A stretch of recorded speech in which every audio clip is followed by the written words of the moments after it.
Salut à toutes et à tous et bienvenue dans Un Monde de Bulles, la seule émission intergalactique entièrement dédiée, dévouée, consacrée au 9e art, à la bande dessinée sans frontières et à l'ensemble des univers graphiques. On va conjuguer aujourd'hui avec beaucoup de plaisir les univers de François Skeuten. Bienvenue François. Bonjour. Dans cette émission, on va parler de plein de choses et notamment de ta nouveauté, La Douce, aux éditions Casterman. Mais sans plus attendre, vous le savez, j'aime conjuguer tous les univers de la bande dessinée, je l'ai dit, sans frontières, et même sans frontières temporelles et intemporelles, puisqu'on va passer de la Rome antique au Japon actuel, avec une excellente série aux éditions Casterman, Therma Romae. C'est parti.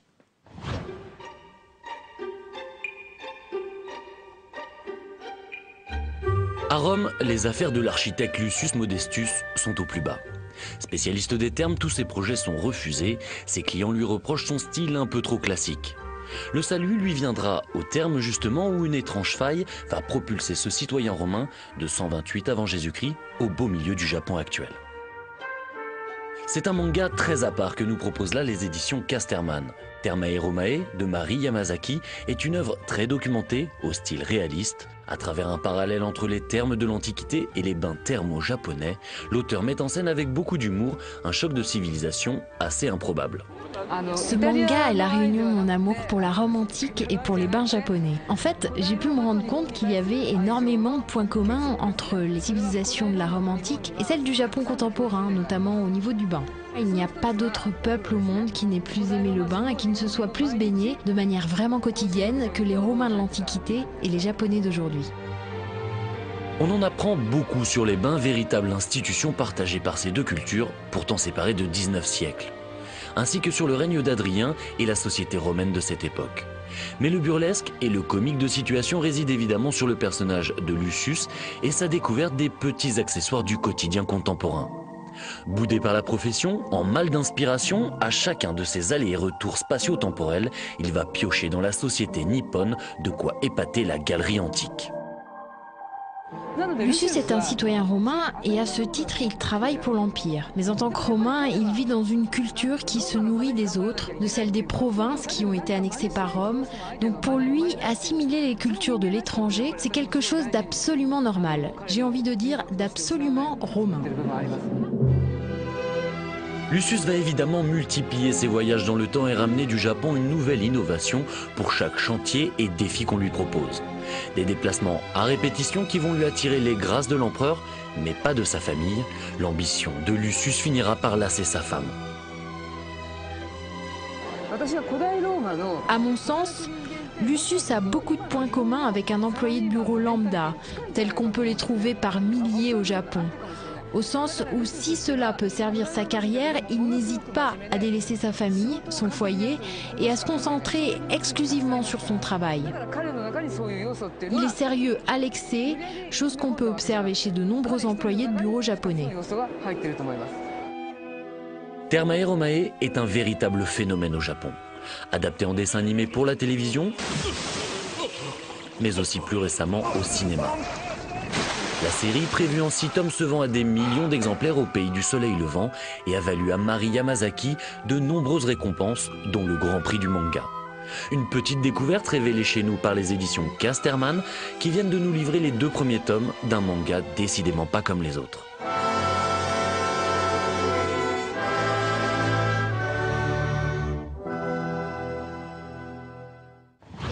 François, comment vas-tu? Très bien. Tout va bien? Ouais. On va parler de La Douce dans quelques instants, qui est ton nouvel opus, un opus où tu es seul. Donc tu vas aussi nous parler de tout ça, comment tu as travaillé. C'est vraiment pour nous vraiment un plaisir de te recevoir. Mais aujourd'hui, en 2012, quand tu regardes ces quelques petites années que tu as consacrées à la bande dessinée, comment tu les analyses ou comment tu les ressens plutôt? Ça fait 40 ans. Il n'y a pas tellement longtemps d'ailleurs, parce que j'ai commencé à l'âge de 16 ans et dans Pilote, l'édition belge d'ailleurs du journal C'était en Pilote. 77, c'est ça? Oui, quelque chose comme ça. Ou non, même avant. Même avant. En 77, avec Pétale Hurlant. Voilà. Ouais. Là où j'ai ma première histoire avec mon frère. Donc c'est vrai que c'est un parcours où j'ai eu tellement de plaisir d'être avec la bande dessinée, d'être dans la bande dessinée. J'ai fait beaucoup d'autres choses à côté, mais je reviens toujours à cette maison. On retourne à la maison parce que c'est vraiment un lieu d'exigence, d'une discipline très, très, très difficile, mais où j'ai toujours beaucoup d'émotions et j'ai toujours beaucoup de plaisir. Tu parles de maison. Est-ce que le fait que tu aies eu un père architecte, est-ce que ça a beaucoup marqué ton parcours? Est-ce qu'aujourd'hui tu te dis oui, finalement, peut-être que la façon dont je crée de la bande dessinée, ça vient un peu de là. Il y a de l'ADN justement que j'ai puisé là-dedans. Oui, mon père a joué un rôle important, mais il me tirait plutôt vers les grands arts, comme il les appelait, la peinture, l'architecture. Donc j'allais faire les musées en France, en Italie. Et mon frère, lui, me tirait vers la bande dessinée. Moi, je dis souvent que je suis un enfant de Vermeer, de Rembrandt et de Franquin. Et encore maintenant. Et j'arrive pas vraiment comment dire, je les admire autant.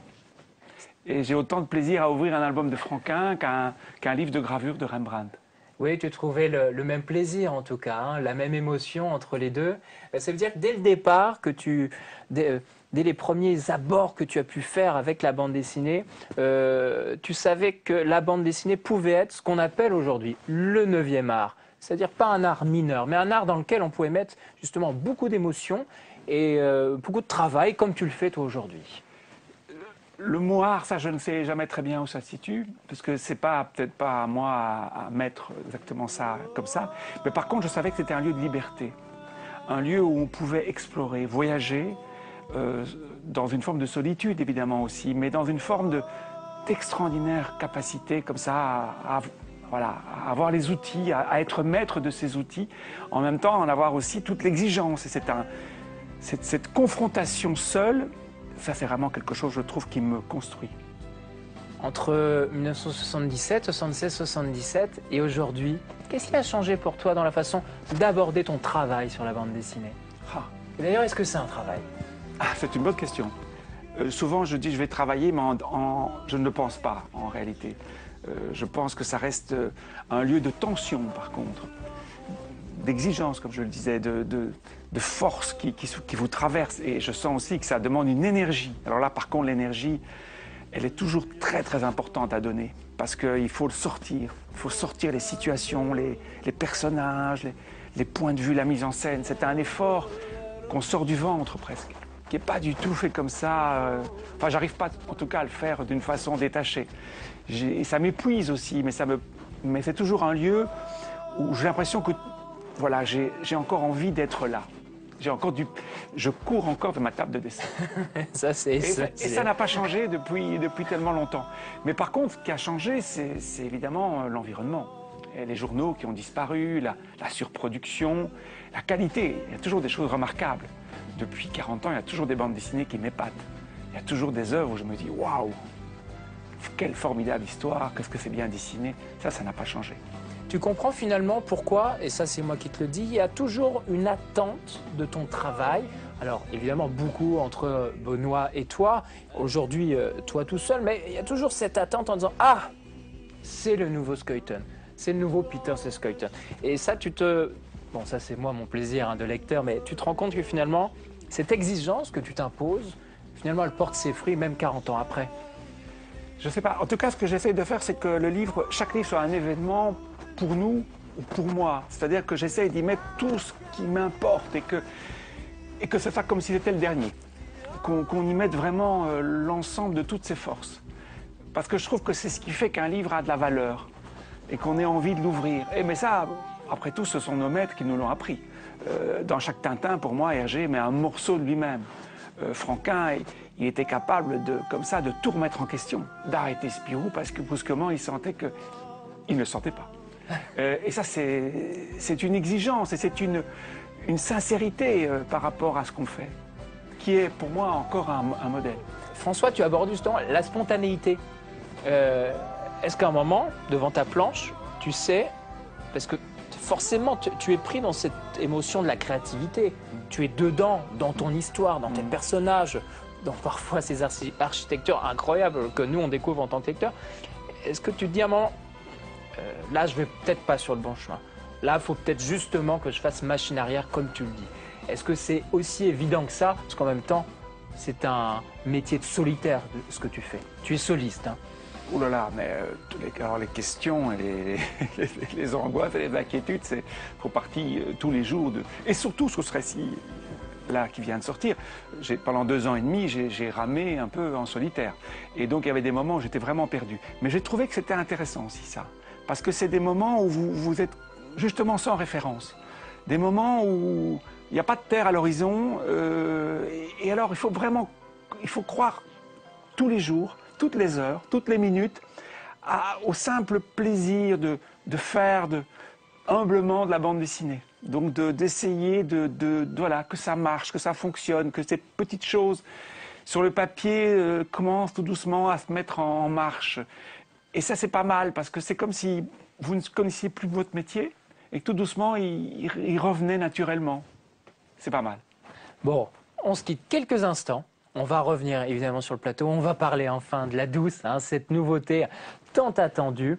Vous allez voir, vous allez en prendre plein les mirettes. Et puis on va écouter François. En attendant, on était au festival de Bastia il y a quelques semaines. On a rencontré Étienne Davodo pour sa dernière nouveauté aux éditions Futuropolis. C'est parti.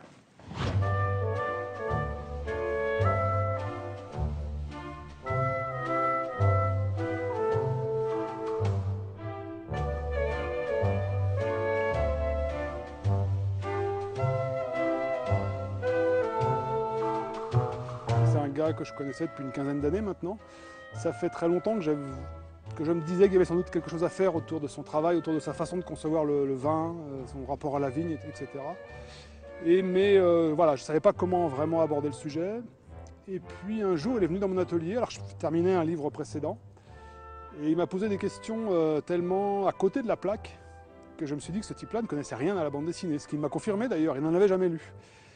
Donc voilà, je me suis trouvé qu'un gars qui est extrêmement pointu et cultivé dans un domaine, celui du vin, et puis qui, à côté de ça, sur un domaine comme la bande dessinée, ne connaît rien. Voilà. Et donc, comme ma propre situation à moi est un peu symétrique à la sienne, je lui ai proposé ce principe d'initiation croisée. Voilà. Donc j'ai travaillé avec lui dans sa vigne, dans sa cave, pendant 1 an et demi à peu près.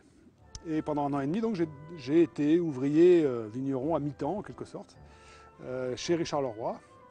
Il a dû être patient parce que j'ai fait des bêtises au début. Les premiers jours où je me suis pointé dans sa vigne pour tailler, il a un peu fait la gueule parce que j'ai bousillé quelques pieds de vigne, c'est clair. J'étais novice, débutant, donc évidemment on fait des erreurs. Mais l'idée pour moi c'était vraiment de m'immerger dans son métier, donc on a passé 1 an et demi à bosser ensemble. Il m'a fait goûter beaucoup de vin, on est allé voir des vignerons, mais la contrepartie, c'était que lui il lise de la bande dessinée que je choisissais. Et puis que les livres dont la lecture lui va apporter le plus de satisfaction, on aille en voir les auteurs. Voilà. Donc le principe des ignorants, c'est ça, c'est cette balade entre 2 mondes qui a priori n'ont rien à voir, mais où on part à la recherche de ce qui peut être des points communs entre le monde du vin et le monde de la bande dessinée.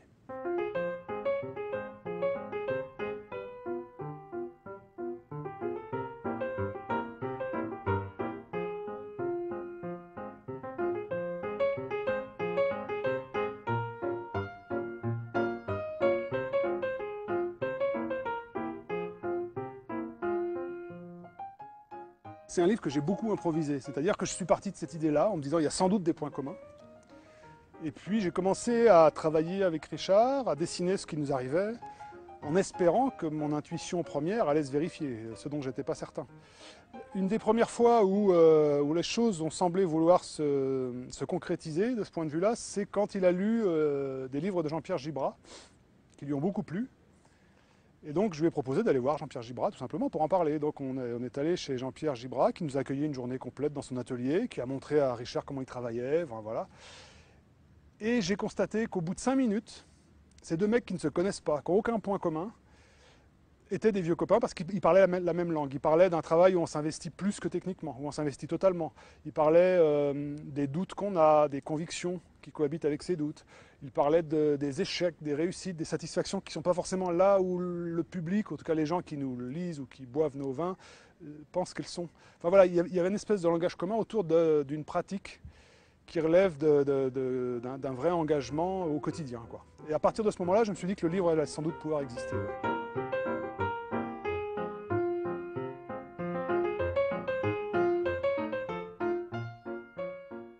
De retour en plateau pour cette émission consacré à Monsieur Skeuten, qui est avec moi. François, La Douce, ce nouvel opus, déjà, à quel moment tu as pris la décision de faire cette bande dessinée tout seul? Donc Benoît devait travailler sur une biographie de Jacques Derrida et il m'a dit écoute, je vais devoir me consacrer uniquement à ça. Et moi j'ai trouvé que c'était une très bonne occasion pour un peu essayer d'explorer la solitude complète. Parce qu'en fait les histoires on les faisait à deux, hein. C'était pas vraiment un chamboulement important pour moi. Je suis habitué à manipuler le récit, la dramaturgie, les personnages. Mais quand même, tout seul c'est autre chose. Parce que pour moi Benoît, c'est moins et c'est mieux qu'un scénariste. Moins dans le sens qu'il ne me donne pas le truc fini, et mieux dans le sens que, tout au contraire, il est capable de recevoir, et tout est dans le dialogue, en fait, avec nous. Et donc, c'est cette mécanique-là, il a fallu la réinventer, simplement, tout seul. Et ça, c'était pas mal, et je l'ai prise à ce moment-là, et puis surtout quand j'ai découvert ce dépôt, où il y avait toutes ces locomotives, que je devais mettre en scène pour le futur musée du chemin de fer, là où je suis scénographe, à Bruxelles. Et il y avait cette machine qui était comme ça un peu perdue, un peu endormie, au milieu de ce lieu assez mystérieux, assez noir, comme ça, assez gris. Il ne faisait pas très beau d'ailleurs, il n'y avait pas beaucoup de lumière, mais cette machine, elle était vraiment comme c'était un coup de poing dans la figure. Elle m'a frappé aux yeux, j'ai trouvé que c'était une merveille, d'une beauté fracassante, par sa modernité et en même temps par ce qu'elle exprimait de son histoire. Alors on va découvrir l'histoire d'un cheminot qui préfère entre guillemets les temps anciens, justement, ces très belles machines qui avaient une gueule incroyable. C'est sûr hein, qui polluaient beaucoup plus, hein, ils en prenaient plein la gueule à l'époque. Mais qui avait effectivement ce charme, cette poésie presque, hein, autant visuelle que dans le bruit qu'elle pouvait faire. Voilà, et l'odeur en plus. On va découvrir ce cheminot qui est un peu pas content parce que les trains, on va les remplacer, on va avoir des machines plus modernes, puis on va découvrir d'autres choses, quoi. Une nouvelle fois, ce récit, tu pouvais pas le faire simplement, l'histoire du cheminot. Non, à un moment, on va pas tout raconter aux téléspectateurs, mais on va partir quelque part, tu vas nous emmener quelque part au-delà de notre simple statut de terrien. Ce personnage, il est essentiel dès le départ. C'est pour toi vraiment la base de cette bande dessinée, avec aussi une jeune femme qu'on va découvrir juste après. Hein. Oui, le personnage est vraiment venu de mes rencontres parce que j'ai voulu en savoir plus après avoir découvert cette machine. Comment est-ce qu'on conduisait entre le mécano, entre le chauffeur, comment ça marchait. J'ai été les rencontrer, j'ai fait des voyages en locomotive à vapeur pour ressentir physiquement comment ça marche cette affaire-là. Et c'est assez impressionnant d'être dans la cabine et d'avoir le feu du foyer, la vitesse, la poulie, les escarbilles, tout ça, et les mouvements, la respiration de cette machine. Et donc, en écoutant tout ça, ce personnage est vraiment apparu et s'est imposé. Et c'était un plaisir de les entendre et de retranscrire parfois mot à mot ce qu'ils disaient, parce que c'est tellement coloré, leurs propos. Et il y a tellement de sens comme ça qui vous parlent. Il y a tellement de dimensions qui sont émouvantes sur la notion du service public, de faire l'heure, de connaître leur machine, d'en être responsable, d'être intimement lié. Il y a un lien affectif. Hein, il y a un lien affectif. D'ailleurs, on ne pouvait pas changer si facilement entre le machiniste, le mécano et la machine. Il savait comment, il savait l'entendre. Et donc, tout ça, ça donne une dimension à leur métier. Il y a une noblesse à ce métier. C'était les seigneurs du rail. Et ce n'est pas des termes qui sont là par hasard. Et c'est ce qui fait sans doute qu'il reste une grande puissance à évoquer des métiers comme ceux-là. Alors, lorsqu'on est lecteur, comme moi, pauvre lecteur, la première question, au-delà du plaisir vraiment très visuel, c'est vrai, tu fais vraiment un travail extraordinaire depuis des années, sur la construction du scénario. Alors, il y a ce personnage dès le départ. Comment, à un moment, lors de l'écriture, je ne sais pas si ça se fait avant, pendant, ou tu te dis, je vais rajouter ce personnage féminin, je vais l'amener, je vais vraiment... Et puis c'est vrai, il y a cette opposition entre ce personnage très sauvage, un peu comme lui d'ailleurs, hein, mais lui il a sa gueule particulière, elle est très belle, etc. Et puis à un moment, partir autre part de cette terre qu'on connaît, quoi.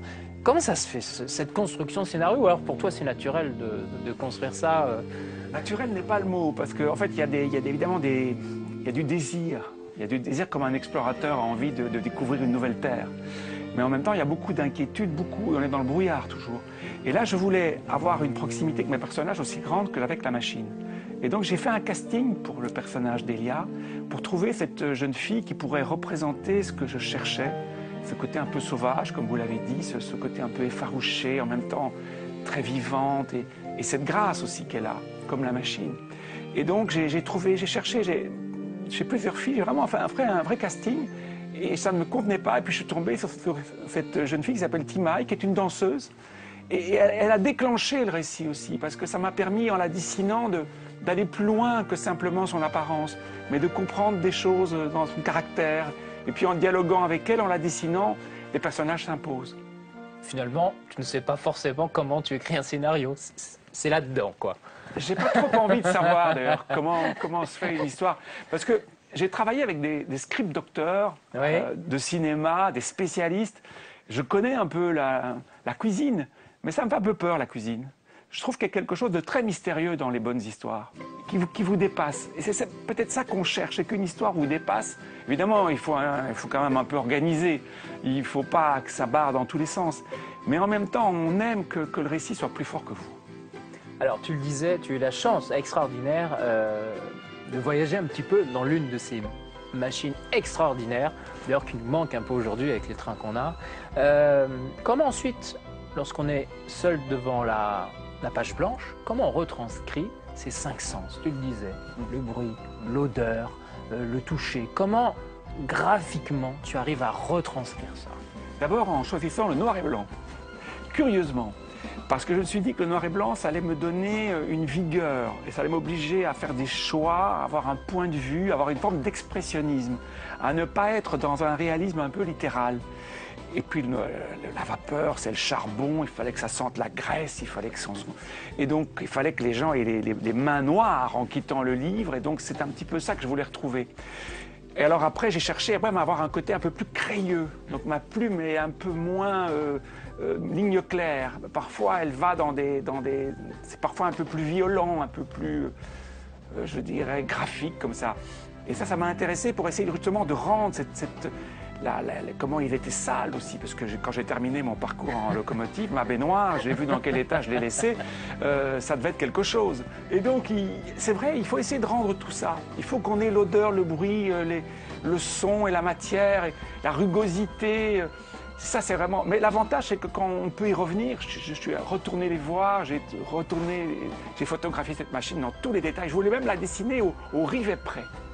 Je voulais être obsédé par la connaître vraiment intimement. Parce que sinon c'est trop facile. Il fallait vraiment que ce soit par l'intérieur que je la comprenne. Alors on peut devenir fou, hein, parce qu'après tout, on apprend à savoir comment elle marche vraiment dans les détails, quel geste exact il faut faire pour qu'elle fonctionne. Bon, je ne m'inquiète pas pour toi. Hein. En tout cas, on sent que tu as pris un grand plaisir à créer cet album. On va se quitter juste quelques instants avant de conclure cette émission avec toi. On va découvrir un album très particulier. On en découvre de plus en plus dans la bande dessinée. Ce sont des auteurs qui parfois n'ont rien à voir avec la bande dessinée, mais qui utilisent le média bande dessinée pour faire un reportage, pour expliquer des faits de société. Saison Brune, aux éditions Delcourt, c'est un peu plus de 400 à 500 pages consacrées au climat. Une enquête sur le climat et des vraies vérités sur le climat et les problèmes du climat aujourd'hui. C'est parti.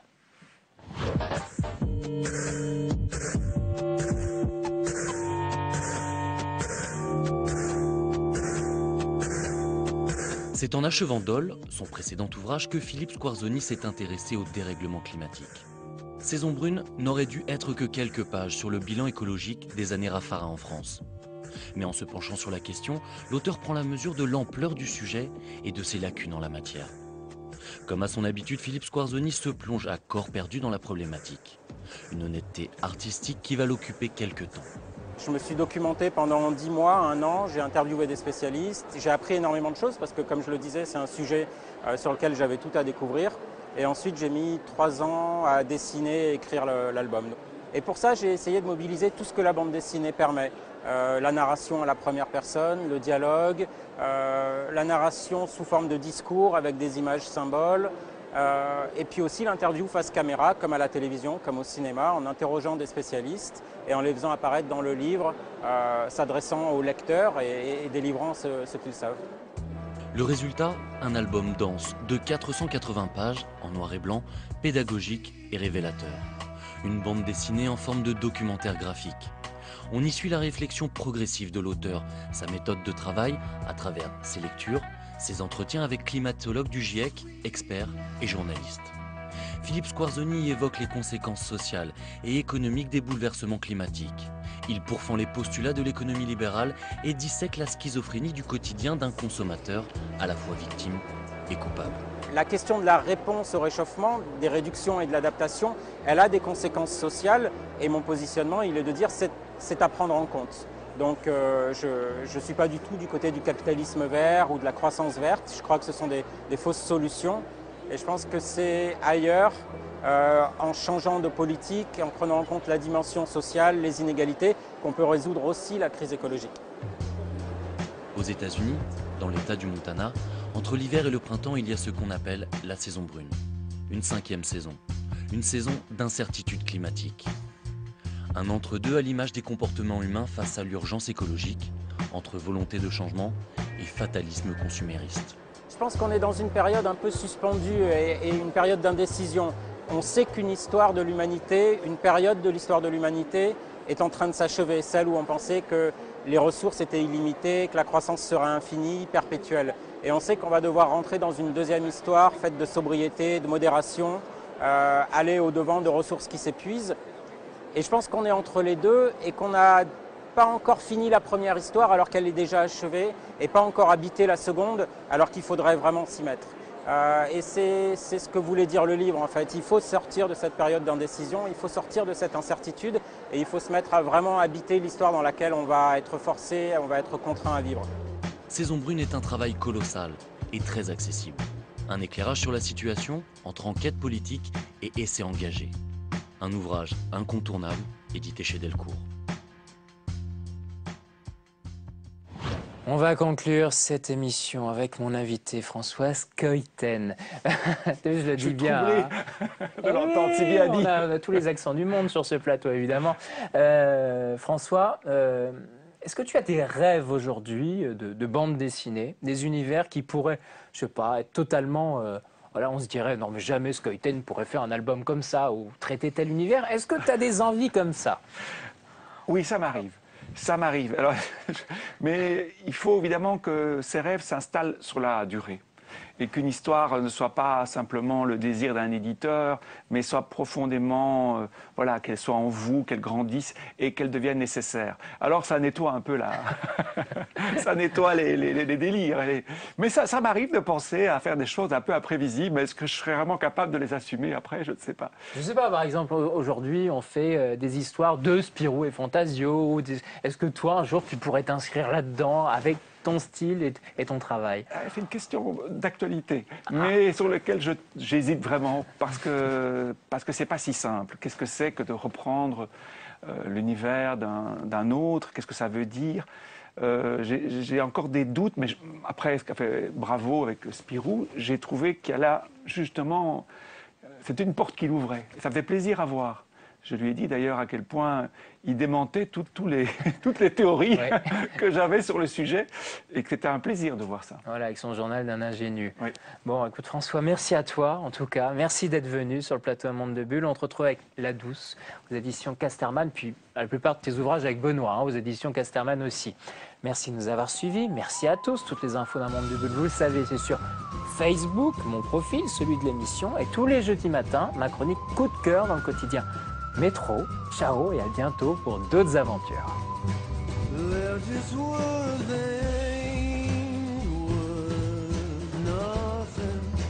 Cloud your